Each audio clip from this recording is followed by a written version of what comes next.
கன்னியாகுமரி மாவட்டம் தக்கலையில் வேட்பாளர் விஜய் வசந்தை ஆதரித்து உதயநிதி ஸ்டாலின் பேசி வருகிறார். அந்த காட்சிகளை தற்போது பார்க்கலாம். வழங்கப்பட்டுள்ளது. அதில் 5000 வீடுகள் ஏற்கனவே கட்டி கொடுக்கப்பட்டுள்ளது. மோதிரமலை, கீரிப்பாறை, மாத்தூர், மலைவேலை உள்ளிட்ட பகுதிகளில் ரூபாய் 44 கோடி ரூபாய் மதிப்பீட்டில் 9 புதிய பாலங்கள் கட்டப்பட்டுள்ளன. இதெல்லாம் சின்ன சின்ன எடுத்துக்காட்டுகள் தான் நான் சொல்லியிருக்கிறேன். பல சாதனைகளை, பல பணிகளை இந்த தொகுதியில உங்களுடைய அமைச்சர் செஞ்சிருக்கிறாரு. முதலமைச்சருடைய உத்தரவுல இதெல்லாம் இன்னும் தொடரணும்னா கண்டிப்பா நீங்க நம்முடைய வெற்றி வேட்பாளர் விஜய் வசந்த் அவர்களுக்கும் நம்முடைய வெற்றி வேட்பாளர் தாரை அவர்களுக்கும் கை சின்னத்துல வாக்களிச்சு வெற்றி பண்ணுவீங்களா? அதே மாதிரி தலைவர் அவர்கள் வாக்குறுதி கொடுத்திருக்கிறாங்க. டாக்டர் கலைஞர் அவர்கள் எப்பொழுதுமே சொல்வார், சொல்வதை செய்வோம், முதலமைச்சராக உங்களுக்கு தெரியும். சரியா? ஆனா என்ன பண்ணாரு தெரியுமா? அந்த அம்மா காலை பிடிச்ச முதலமைச்சராகி அந்த அம்மா காலே வாரி விட்டவர் தான் திரு எடப்பாடி பழனிசாமி. நம்ம தலைவர் பேரை வச்சுட்டார். அவருக்கு செல்லமா ஒரு பேரு. அவருமே பேர் எடப்பாடி பழனிசாமி கிடையாது, பாதம் தாங்கி பழனிசாமி. யார் காலை பார்த்தாலும் விழுந்துருவாரு, யார் காலை பார்த்தாலும் விழுந்துருவாரு.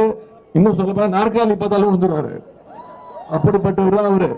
நம்முடைய தலைவர் மக்களால் தேர்ந்தெடுக்கப்பட்ட முதல்வர் திரு பாதம் தாங்கி பழனிசாமி இருக்காருல்ல, அவரு சசிகலா அம்மா காலை மட்டும் வாரி விடல, மாநில உரிமைகளுடைய அத்தனை உரிமைகளையும் விட்டு கொடுத்து பாஜகவுக்கு 4 வருஷம் அடிமையா இருந்து ஒட்டுமொத்த தமிழ்நாட்டு மக்களுடைய உரிமைகளையும் விட்டு கொடுத்துட்டார். அதற்காக தான் இந்த பிரச்சாரம், அதற்காக தான் நம்மளுடைய மாநில உரிமைகள்லாம் மீட்கணுங்கிறதுக்காக தான் இந்த பிரச்சாரத்துடைய நோக்கம். அதுக்கு தான் நான் சொல்றேன், நம்ம தலைவர் யார பிரதமரா முடிவெடுக்கிறாங்களோ, தமிழ்நாட்டு மக்கள் நீங்க யார பிரதமரா முடிவெடுக்கிறீங்களோ, தமிழ்நாட்டு மக்களுக்கு யார் நல்ல நிதி உதவி செய்வாங்களோ, நம்முடைய மாநில உரிமைகள்லாம் மீட்டு நமக்கு யாருக்கு தருவாங்களோ அவங்க பிரதமரா உட்கார வைக்கணும்னா, தேர்ந்தெடுக்கணும்னா 40க்கு 40 தொகுதி நம்ம ஜெயிச்சே ஆகணும். நான் கிட்டத்தட்ட 18 நாள் பிரச்சாரம் தொடர்ந்து பிரச்சாரம் பண்ணி 31 தொகுதி முடிச்சு 32வது தொகுதியா இன்னைக்கு கன்னியாகுமரிக்கு வந்திருக்கேன். நான் 100% சொல்றேன், நான் சென்ற இடமெல்லாம் வரவேற்பு, எழுச்சி, மக்களுடைய வரவேற்பு எல்லாமே இருக்கு.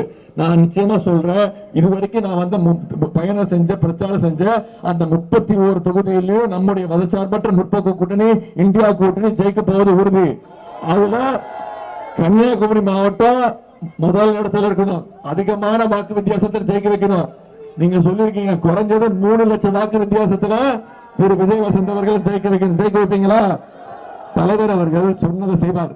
அதுக்கு ஒரு எடுத்துக்காட்டு சொல்றேன். முதலமைச்சர் அமர்ந்தார், அப்ப கடும் நிதி நெருக்கடி, உங்களுக்கு தெரியும், கோவிட் பெருந்தொற்று, 2வது அலை, செகண்ட் வேவ், பாதி நிதி கிட்டத்தட்ட 5 மாசம் கோவிட் விரட்டுறதுலயே நமக்கு போயிடுச்சு. தலைவர் அவர்கள் தான் விழிப்புணர்வு ஏற்படுத்தி கோவிட் ஊசி போட்டாதான் கொரோனாலையும் தப்பிக்க முடியும்னு ஊசி போட்டுட்டு கோயம்புத்தூர்ல ஒரு மருத்துவமனைக்கு போய் மருத்துவமனை வார்டுக்குள்ள போய் பிபி கிட் போட்டுக்கிட்டு அந்த கோவிட் நோயாளிகளுக்கு தரமான மருத்துவ வசதி தரப்படுதான்னு இந்தியாவிலே ஆய்வு செஞ்ச முதல் தைரியமான முதலமைச்சர் நம்முடைய தலைவர் அவர்கள். உங்களுக்கு ஞாபகப்படுத்த தேவை.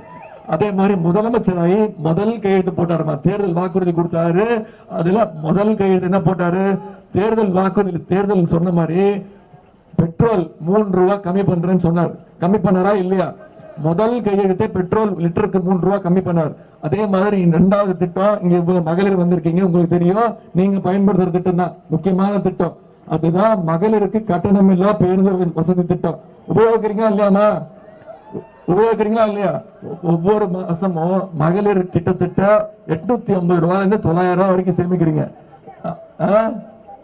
இது வரைக்கும் தமிழ்நாட்டில் மட்டுமா கிட்டத்தட்ட 460 கோடி பயணங்களை இந்த திட்டத்தின் மூலம் மகளிர் பயன்படுத்தி இருக்கிறாங்க. அதுதான் இந்த திட்டத்துடைய வெற்றி. எங்க பார்த்தாலும் இப்ப இந்த பிங்க் பஸ் தான். நீங்க தான் பஸ் ஓனர்ஸ், எங்க வேணா ஏறிக்கலாம், எங்க வேணா இறங்கிக்கலாம்.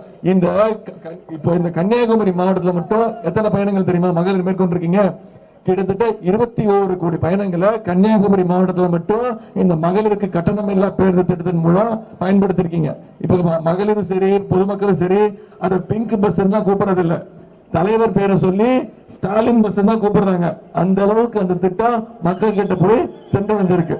அதே மாதிரி இன்னொரு திட்டம் கொண்டு வந்தார் தலைவர் அவர்கள். பெண்கள் படிக்க வேண்டும், பெண்கள் வீட்டில் இருக்கக்கூடாது, வெளில பள்ளிக்கூடத்துக்கு வர வேணும், பள்ளிக்கூடத்துக்கு வந்தா மட்டும் பத்தாது, கல்லூரிக்கு போய் படிக்க வேணும்னு அரசு பள்ளியில 1ஆம் வகுப்புல இருந்து 12ஆம் வகுப்பு வரைக்கும் படிச்சுட்டு கல்லூரிக்கு போனா அது அரசு கல்லூரி இருந்தாலும் சரி, தனியார் கல்லூரி இருந்தாலும் சரி, கல்வி ஊக்கத்தொகையாக மாசம் 1000 ரூபாய் நம்முடைய கழக அரசு வழங்கிட்டு இருக்கு.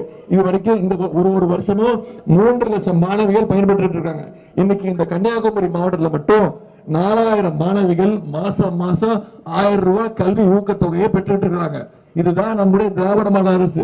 இப்ப நான் சொன்ன விடியல் பயணம், மகளிருக்கு கட்டணம் இல்லா பேருந்து, இந்த திட்டம் இவ்வளவு பெரிய வெற்றி. இந்த திட்டத்தை பார்த்துட்டு பக்கத்தில் இருக்கக்கூடிய கர்நாடகா மாநிலத்தில் இந்த திட்டத்தை அமல்படுத்தி இருக்கிறாங்க.